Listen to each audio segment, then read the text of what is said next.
Okay, thanks, David. So I'll get started. So yeah, the talk's titled GPU Programming with CUDA. Let's just check this is working. Yep, no, it's okay. So just to give you an overview, so I'll start off describing why we're interested in GPU programming and why we have a need for CUDA, the programming language, what CUDA is. I'll give you a full introduction to CUDA, talk about the different aspects of CUDA that allow you to program for the GPU. CUDA kernels, decomposition, memory management, and I'll also describe CUDA for both C and Fortran. So you can program CUDA in C or C++ and Fortran. So I'll explain that as I go along. Okay.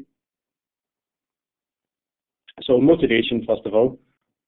So this is a slide from NVIDIA. So the presentation focuses on NVIDIA GPUs. These are most widely used at the moment in terms of the different types of GPUs that are available for scientific computing. But of course, there are other types of GPUs. In particular, there's AMD GPUs, which are very high performing as well. The reason that most people use NVIDIA is because the programming environment is a little bit more simplistic and easier to use. But some people do use AMD. This talk is focusing on NVIDIA, but a lot of the concepts, the ideas are similar for AMD as well. So this is a slide taken from NVIDIA that just shows what the performance advantages of GPUs are over regular CPUs. So it shows you two graphs. On the left, we have performance, computational performance, and on the right, we have memory bandwidth.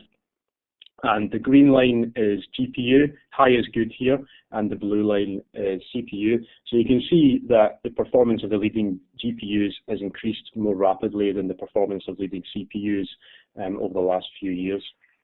And we're in a situation at the moment where GPUs have this, in terms of the peak performance, they have quite a significant advantage over CPUs. And this is true also. A lot of scientific applications are sensitive to memory bandwidth, and it's true also that GPUs have a memory bandwidth advantage over CPUs because they use graphics memory rather than regular DRAM memory. So GPUs have a peak performance advantage over CPUs, but the reason that not everyone's using GPUs is because they're more difficult to use than CPUs. And they're not suitable for all types of application. So I'll try and explain that as we go along, and explain how you can adapt your codes to use GPUs.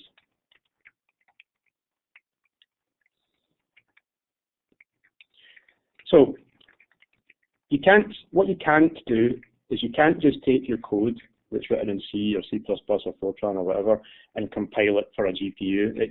If you do that, what would happen is it would end up just running on the CPU. If you have a system that has GPUs, it also has to have CPUs in it. It's called a heterogeneous architecture or an accelerated architecture. So you have a combination of CPUs and GPUs. And if you just take your application and try to run it without adapting it, it would just end up using the CPU as it would have done anyway if there was no GPUs in the system. So what you need to do is you need to program your code to offload parts of it to the GPU architecture, to the GPU, which then these parts of the code can then be accelerated by the GPU and make your whole program run faster than it would have done if you hadn't done that. So the CUDA programming language provides the syntax that allows you to do this, that allows you to take advantage of GPUs in the system. So it's usually the case that for scientific codes, that most codes have a relatively small fraction of the source code, like lines of source, that is responsible for a relatively large fraction of the runtime. We call these key computational kernels. For example, if you have a code that does time stepping, for instance, your loop over time steps will be the one that takes most of the runtime. So what we're interested in doing is just concentrating on those parts of the code and trying to offload them to the GPU, to get them to run on the GPU so they can run faster than they would have done on the CPU. So what we need to do is to define those parts of the code, or specify those parts of the code that we want to offload. We call these kernels, and CUDA defines the language extensions that we can use to define these kernels. So I mean, CUDA it provides extensions to the traditional languages that we're used to using, in particular C and C++. And the idea is that we can offload these kernels to the GPU. The GPUs, I mean, we don't have time to go into the details or a detailed overview of the GPU architecture. We'll get to that. We'll touch on that a little bit. But the key thing about GPUs is that they have many cores, and therefore they run many threads. So what the kernels do is they execute in these using multiple threads concurrently on all the cores of the GPU. But a major complication with GPU architecture or GPU accelerated systems is that they have a separate memory space in CPUs. You've got two, you end up having to manage two separate memory spaces, one in the CPU and one linked to the GPU, and you need the programmer is responsible for transferring the memory between the CPU and the GPU. And CUDA provides the syntax to allow you to do that as well. So this bullet point here was concentrating on C and C++. And the reason is that CUDA originally, or the version of CUDA that you download from NVIDIA's website, is specific to C and C++, so it's an extension of C and C++. But what about Fortran? A lot of scientists use Fortran. Well, at some point, NVIDIA teamed up with PGI. They're a compiler company, a compiler vendor, and PGI developed a commercial version of CUDA Fortran. So this is very much based on CUDA C, following the same methodology really, but it's for Fortran. It's extensions of Fortran rather than C. As we'll see, it's very similar to CUDA C. And actually, a year ago, NVIDIA acquired PGI. So PGI is now part of NVIDIA, but they've not completely integrated the Fortran into their software release. They've kept PGI as a separate outward-facing company. So it looks very similar as it did before. You still have to buy this CUDA Fortran compiler from PGI rather than get it free from NVIDIA. Okay. So this picture just gives you a sort of cartoon, if you like, of our hardware. So we have a CPU in the system where we run most of our program, most of our application. And then we identify these key computational kernels that we want to offload to our GPU. These are the things that take most of the time in our application. And the idea is we offload these so they can take advantage of the many cores in the GPU. And then, of course, we need to manage things. We need to manage communications between our CPU and our GPU. We need to transfer data, etc. And we have a bus in the system that allows us to do that, and that's the PCI Express bus. So GPU stands for General Purpose Programming and Graphics Processing Units. And it uses the stream model of computation. So what is the stream model of computation? Well, this picture tries to illustrate it. So the top part of the picture here shows you the serial or traditional sequential model of computation. And what you should think of is these blue boxes as being data elements, and then the red arrow being a thread of execution. Okay, so in a serial or traditional sequential programming model, you have a single thread, okay, so it's sequential, that just iterates over all of your data elements. Okay, so this would be implemented using a loop in your code. Okay, the idea behind stream computing is that you can decompose this data set into what we call a stream of elements, and then we can run a separate thread or computation. So we can run a this idea is that we can do this when we want to use a single computational function, or what we call a kernel, on each element. Then if we can decompose our data structure, then we can use multiple threads to run in parallel with each other. So we can, instead of having a single thread, we have these multiple threads, each of them performing the same operation, but on a different data element. Okay, so what we define a thread as is the execution of a kernel on a single data element. And then, of course, we have multiple cores in our GPU. The idea is we can map these threads to the cores, and then we can run them in parallel on the GPU. So we've got many threads running in parallel. Of course, this is not suitable for all types of problems. It's only suitable for those problems that are data parallel, that we want to perform the same operation across a data set. Okay. So this just shows you, zooming in a little bit on the GPU architecture. So this is what a GPU chip looks like. Again, this sort of cartoon. So if you look at the left-hand picture, you can see that we have this GPU. And the key thing about a GPU architecture is that it's partitioned into these things called SMs, or streaming multiprocessors. Okay. And then each SM is itself partitioned into cores. Okay, so we have this two-level hierarchy in our GPU. We have multiple SMs, and each SM has multiple cores. And another key thing about the GPUs is that the number of SMs, which I showed 4 on this cartoon, but the number of SMs and also the number of cores per SM is not fixed. Okay, there's not a magic number that all GPUs have the same number of SMs or cores per SM. This will vary across generations and also across different products within the same generation. Okay, so what we want to be able to do is to program for this architecture, but not in a way that we're tied to any specific version. So we want to program in a way that can take good advantage of this two-level hierarchy, but without being fixed to any specific numbers for a particular architecture. So what we do in CUDA is we abstract this architecture as what we call a grid of thread blocks. Okay, so in CUDA language, we have the terms grid of thread blocks, and where the multiple blocks, these blocks in this grid map onto multiple SMs. Okay, so the SMs are an abstraction, the blocks are an abstraction of the SMs, and then each block in a grid contains multiple threads. So again, thread is a software concept which map onto multiple cores in an SM. So the key thing about this is that when we program in CUDA, we use blocks and threads rather than grids and SMs and cores, and we don't need to know the exact details of the hardware, the number of SMs or the cores per SM. What we do is we oversubscribe. So we give more SMs, we give more blocks than we have SMs, and we give more threads than we have cores. And what GPUs are very good at doing is performing scheduling automatically. Okay, so you give it more work than it can do at any one time, and it will schedule it, and it will be able to switch between different blocks and different threads very quickly.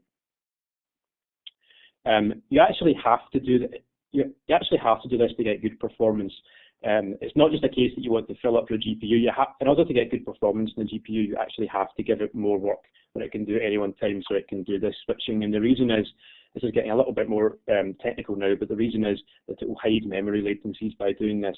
And when one thread is waiting for data from memory, then if it's got another thread to switch in, then it will be able to hide that latency and get good performance.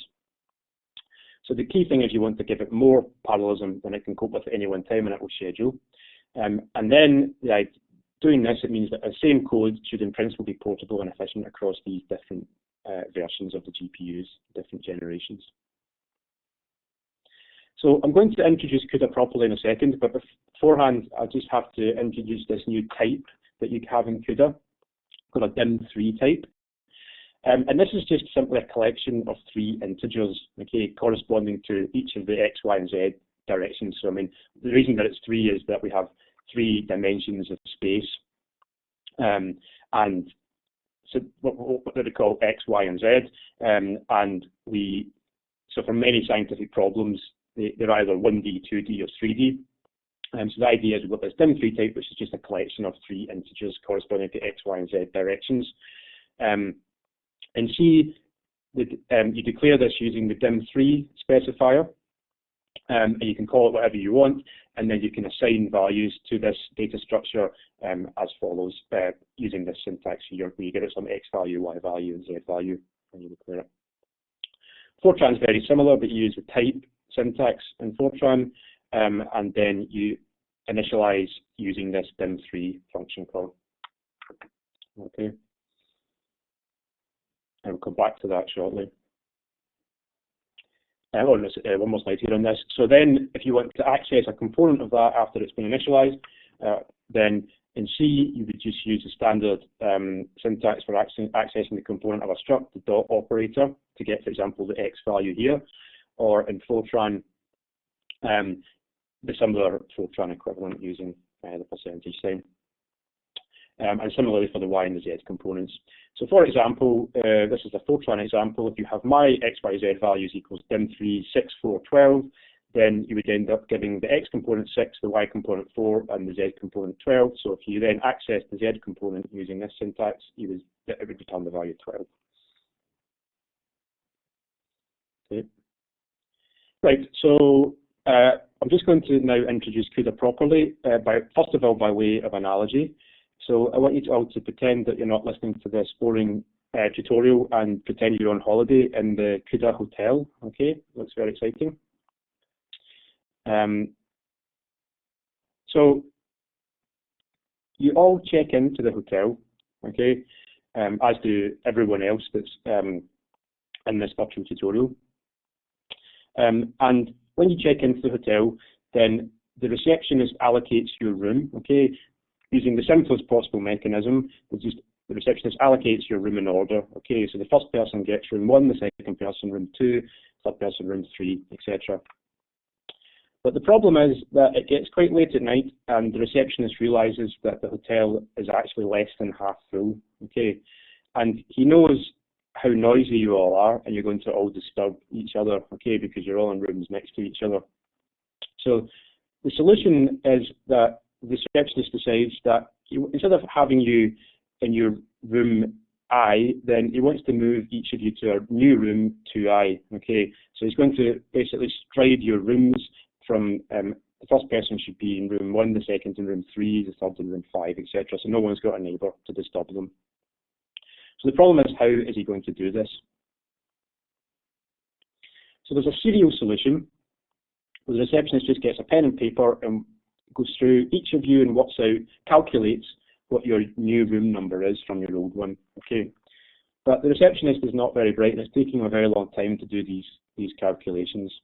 So he decides to use the parallel solution instead, which is he just gets a megaphone and he says, everyone, I want you to check your room number, multiply it by 2, and then move to that room, okay?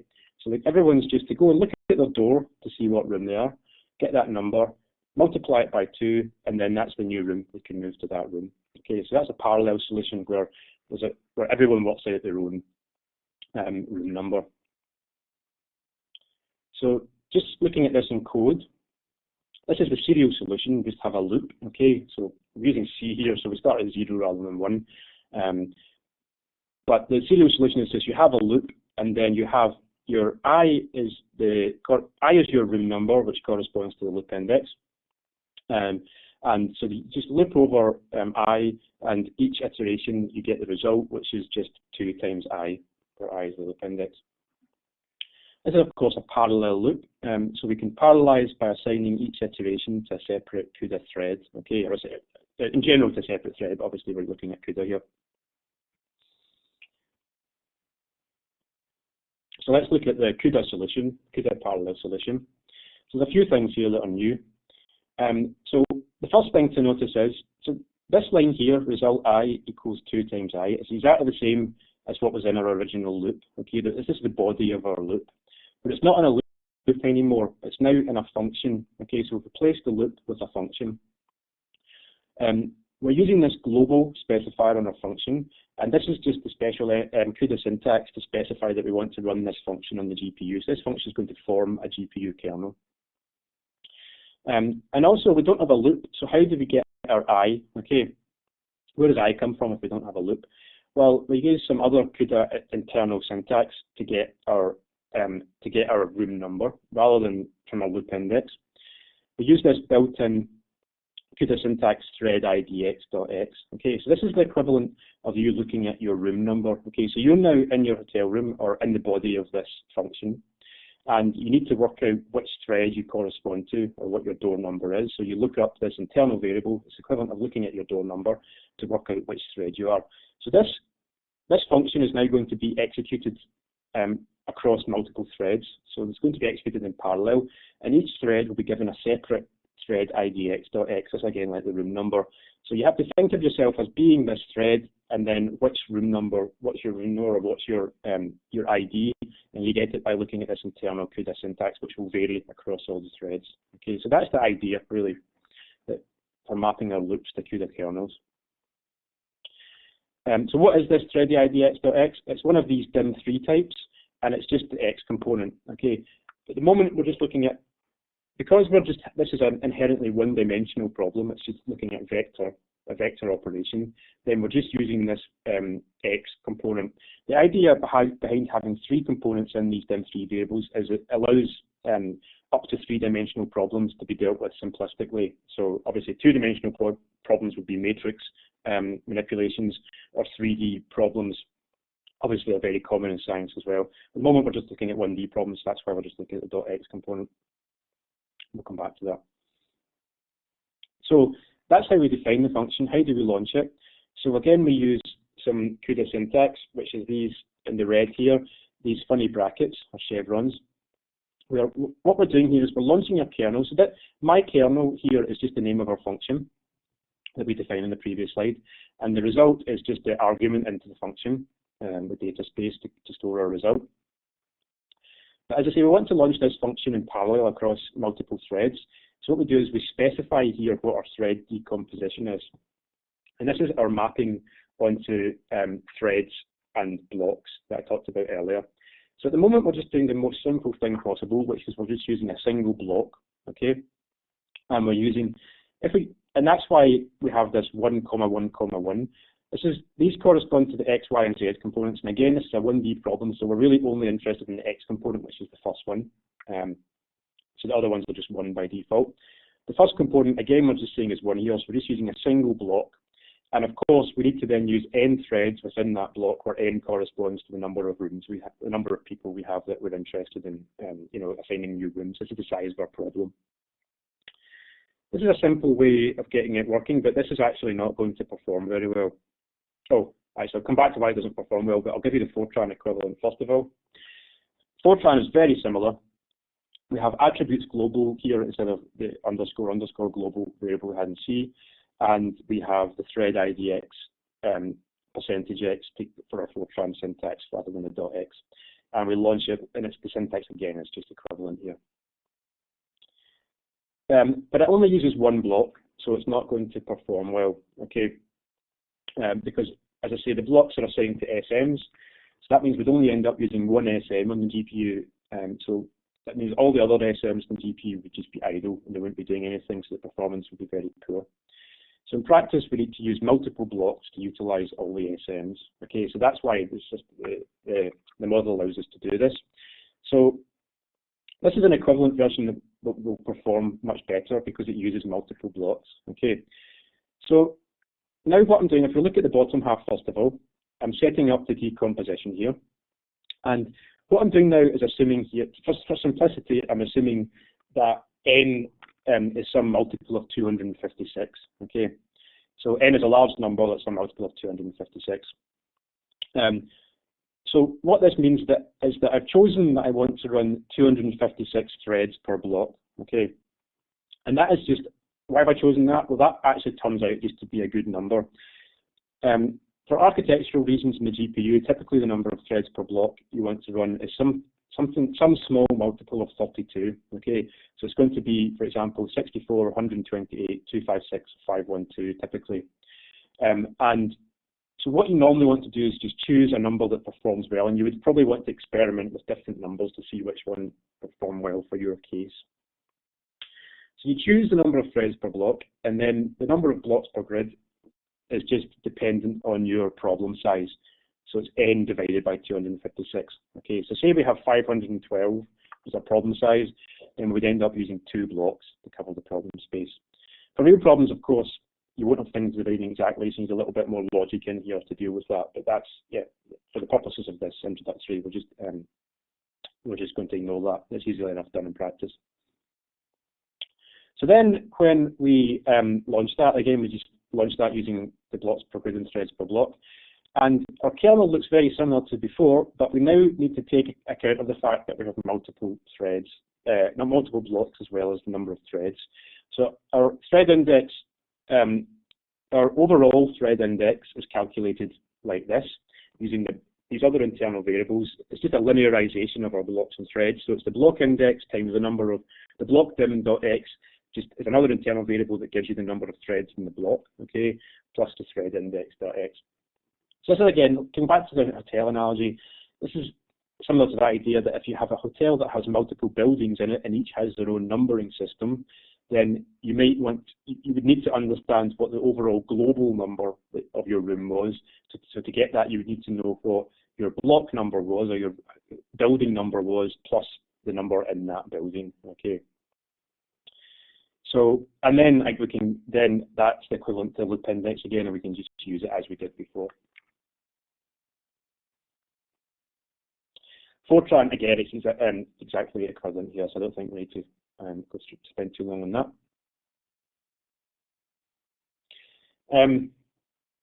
So that was obviously not a very realistic example, so let's go into some slightly more realistic examples.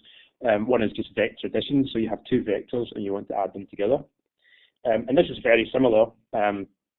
So the bottom part here just looks almost exactly the same as before, but we have multiple arguments to our function corresponding to the input and output arrays. And we get our index, our overall index again as before, and we just perform our vector operations. So this kernel is going to run multiple times across the grid of the multiple blocks, each with multiple threads, and each I will then be a unique global index that will determine the element of the vector that's going to get calculated. Okay. And the equivalent for Fortran, again, this is exactly equivalent here. Okay. So let's just make sure we're completely understand what these internal variables are that we've seen. So for the 1D decomposition that we've seen in the previous slide, we just used the .x components. And we had block dim.x, so that took, in our previous example, we specified we wanted 256 threads per block, so this would have taken the value 256. Thread index.x was unique to each thread in a block, so it would have ranged from 0 to 255 in the previous example. This is with C, first of all. We'll go into Fortran the next slide. And block idx.x is unique to every block in the grid, so this depends on our problem size n, and it ranges from 0 to n divided by 256 minus 1. So for example, as I said, if n was 512, we would have had 2 blocks, so it would range from 0 to n over 256 minus 1, which is 1. Okay, so they've had two unique values of block idx.x. Fortran, the same, except because we have Fortran rather than C, our values start at 1 rather than 0. Okay.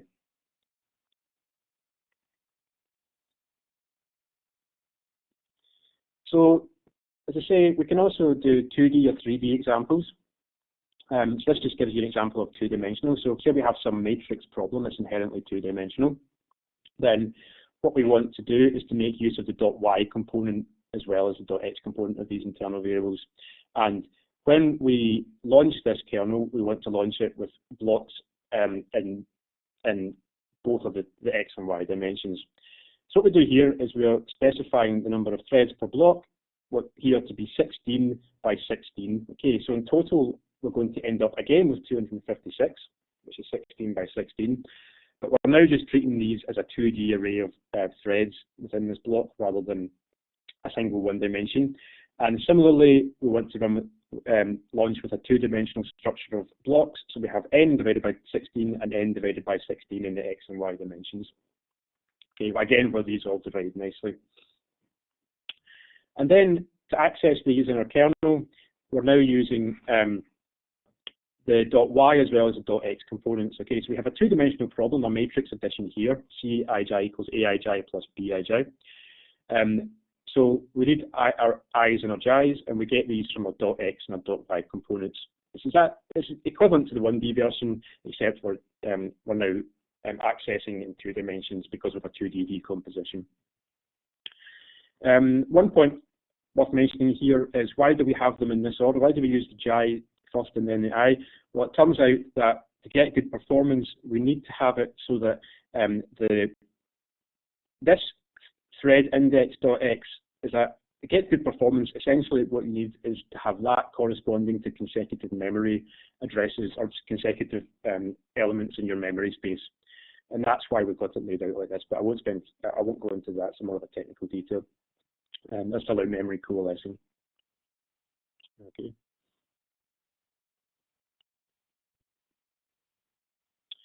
Fortran, again, equivalent, but we're using the Fortran syntax to define our block of threads and then to access our threads within the kernel, to access the internal variables to specify which ID is given to each thread.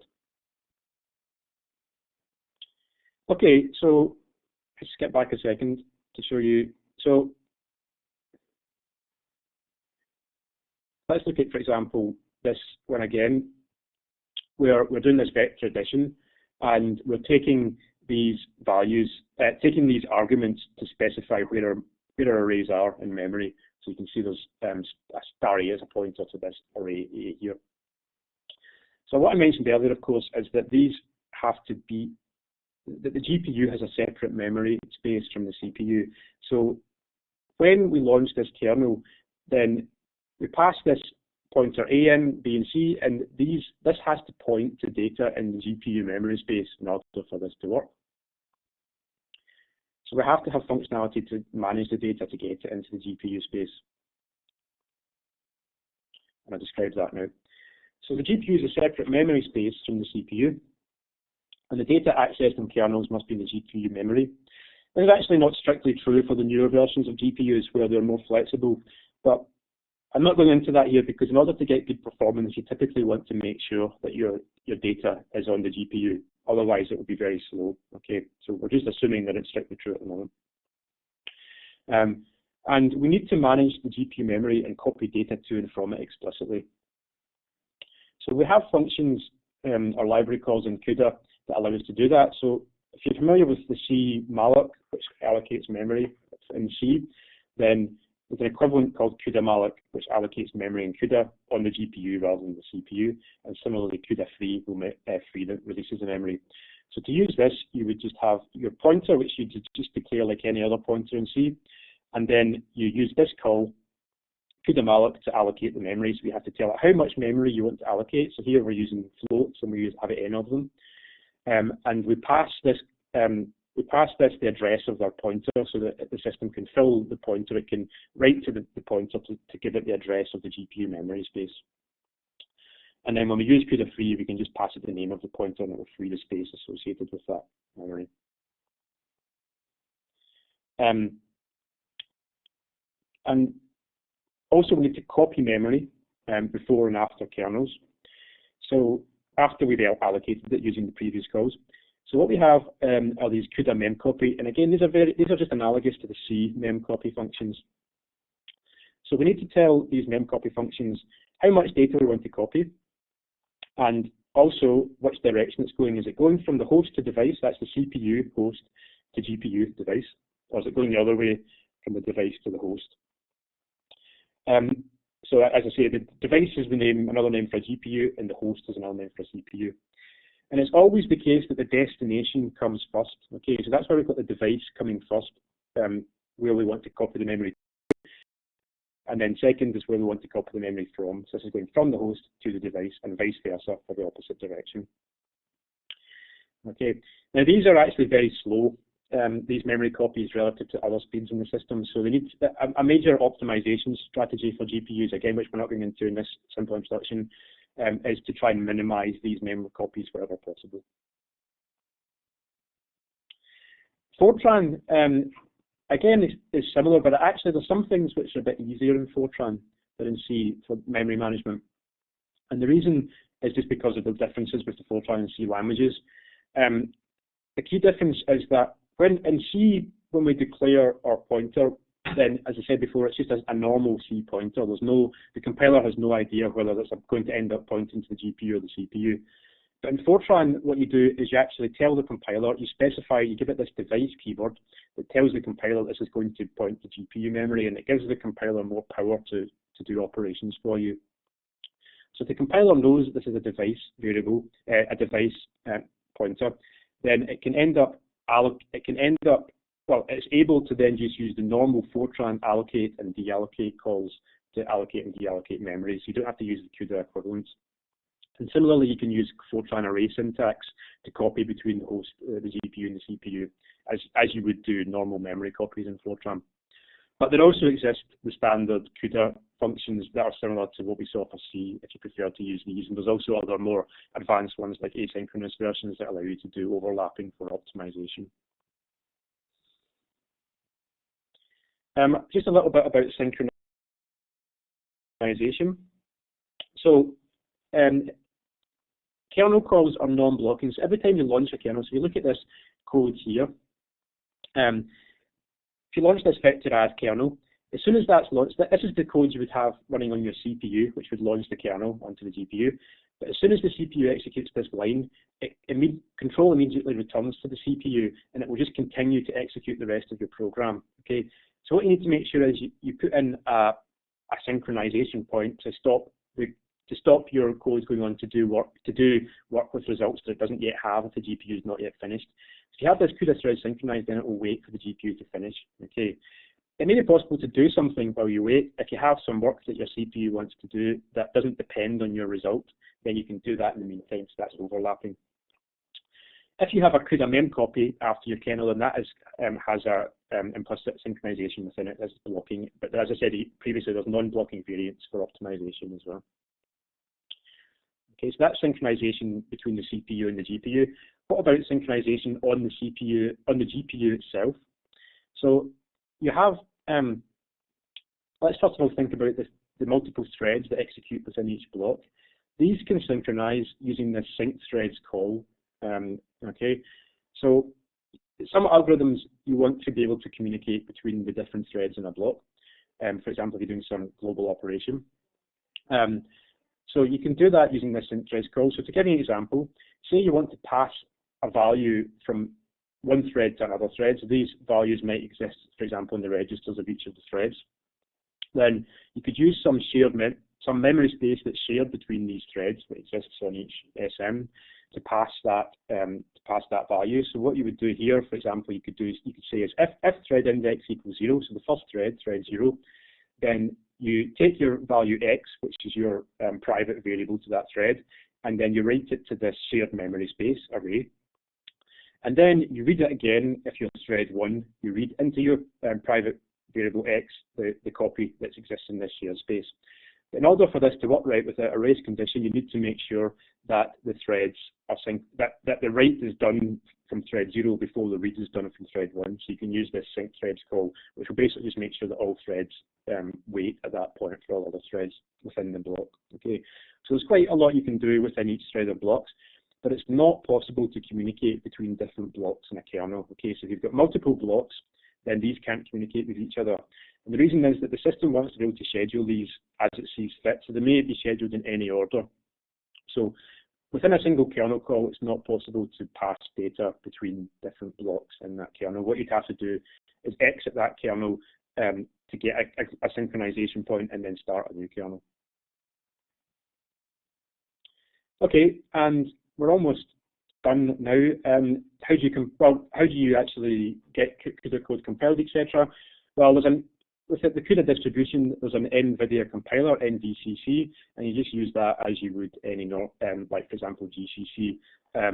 There's some extra. Have a look at the man page, etc. There's some extra flags that you want to put in practice, like the optimization, and also to specify which GPU you're compiling for. There's a question. Okay. Okay, so we have a question. Can you load multiple different kernels onto the GPU at the same time? The answer is, with the latest GPUs, yes, you can, depending if they're set up properly. So traditionally, what would happen traditionally with the GPUs is that you could launch multiple kernels at the same time, and they would all then be queued up for execution in the GPU. You could even have different codes on a server that launch kernels on a GPU, and the GPU would just schedule these and do them in turn. With the newer GPUs, then they can actually, if they think they have space on them, then they will actually try and execute multiple kernels at the same time on the GPU. And there may be a performance benefit from doing that, although it may be better just to have them queuing up. Okay. Okay, so to summarize, GPUs offer performance advantages over CPUs, but you can't just compile your standard CPU code and have it run immediately or automatically on the GPU. And CUDA allows you, it gives you the extra syntax you need to get your code running on the GPU. Traditionally, CUDA is for C and C++, but PGI provide a commercial Fortran version of CUDA, which is very similar. And we introduced the key CUDA concepts and gave examples. Okay. So that's the end of this introductory lecture, but as David said, we have plenty of time for questions. Okay, question coming in. How slow is the memcopy function from device to host?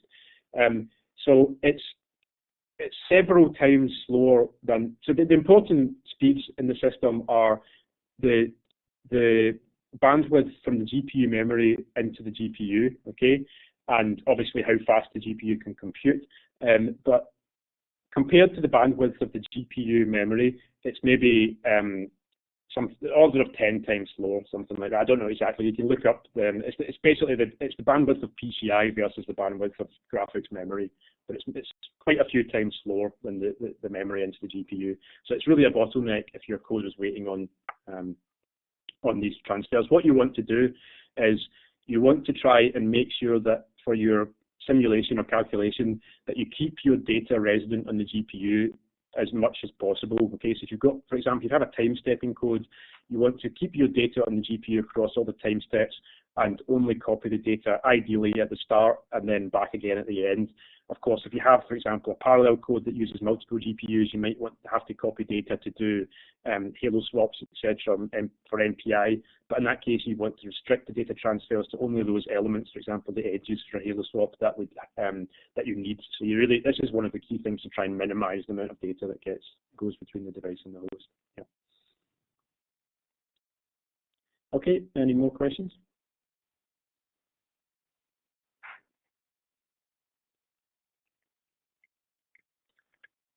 Okay, so we mentioned oversubscribing threads onto the cores. Is there any rule of thumb how much? So yeah, if you look at how many cores are on a device at the moment, the high-end devices, there's maybe 1,000 cores, the order of 1,000 cores on the device. So you would probably want to have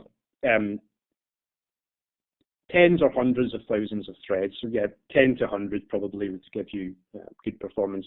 If you had, as I say, the same number of 1,000 threads, then that's the same number of cores that you would probably end up being hit by memory latency issues. But again, it really depends on your code as well. I mean, some codes, if you're lucky, then you can keep your data.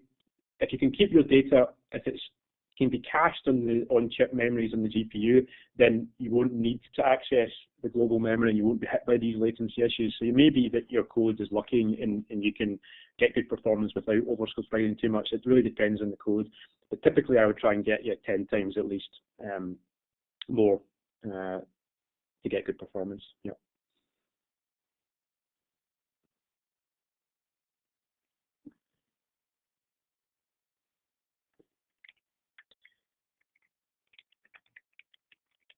Okay. Any more questions? Well, people are thinking about questions. I'll also mention that there's an online. This lecture will go online on the Archer pages, but there's also another space from the EPCC training pages that you can get to, where I've put up. I mean, I did this about a year ago, so it's an older version, but it's essentially an older version of this lecture with a little bit more in it, called Learn CUDA in an Afternoon. I'll just type that into the. If you Google this, you should find it. And again, it's available through the EPCC training pages, or it's on YouTube. And it's me giving a version of this lecture, but there's also some practical exercises that you can download and do if you have your own access to a GPU machine as well. And the lecture goes into some optimization details as well that I touched on very slightly. It goes into more detail on those. That's a good question. Yeah. How standard is the Fortran interface compared to C? Well, it's standard in the sense that there's only one vendor that provides it, so there's no, it's just provided through PGI, so there's no other versions of it. So that is the de facto version, if you like. But it's, as I say, it's been developed to be very closely similar to the CUDA C. So I think it is, yeah, I think it's fairly standard. And as I say, PGI are actually part of NVIDIA now, so I think you could probably treat it as being as standard as CUDA, given that CUDA is an NVIDIA proprietary programming model as well. Okay, so for parallelizing computation, it doesn't need communication between threads, the vector add. How do you balance the number of blocks per thread? Okay, so again, if you do the practical exercise that I mentioned, then there's an exercise where you look at this, and what I would always do is choose, as I say, that the number of threads per block is almost always best to be a small multiple of 32, which we call the warp size. It's an architectural feature. It's called the warp size is 32. So we always have the number of threads a small multiple of that. So what you would normally do is experiment with the number of threads per block as being, for example, 64, 128, 256, 512, 1024, and then the number of blocks will be determined by your problem. How many overall threads you need is determined by your problem, so you just have to divide the number of blocks by the number of threads that you're experimenting with and measure performance. NVIDIA also provides something called an occupancy calculator spreadsheet, which gives you some hints, and you can play around with that and see if it can help you work that out. But it's very problem dependent. It's different for each problem because it depends how much resource each of your blocks uses. For example, if you have a block that uses a lot of registers, then that will limit the total number of blocks that can run at the same time as each other. Whereas if your blocks don't use many registers, then you may the system may end up scheduling many more blocks to run at the same time as each other. So it's very dependent on the problem. Okay.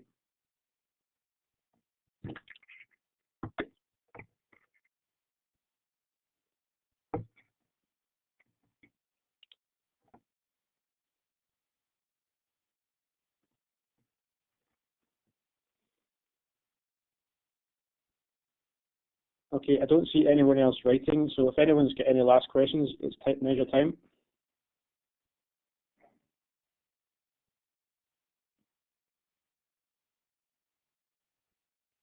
Okay, I think we'll finish up there then. David, do you want to say anything? Yes, so I'd just like to thank Alan for giving the talk. That was very useful. And just to say, we'll be carrying on the virtual tutorials into next year. The standard date is the second Wednesday of every month at 3 p.m. Like this one was. I hope you found them useful. As I said, the recordings are available online if you just go to our training, ArchRacer UK Training Virtual, you'll see there's obviously the link for this tutorial, but for a lot of the tutorials, there are recordings available. So we, subject to technology glitches, we hope to have these recordings up there. So I'd like to thank everyone again, and hope you'll have a good Christmas. Okay, bye-bye.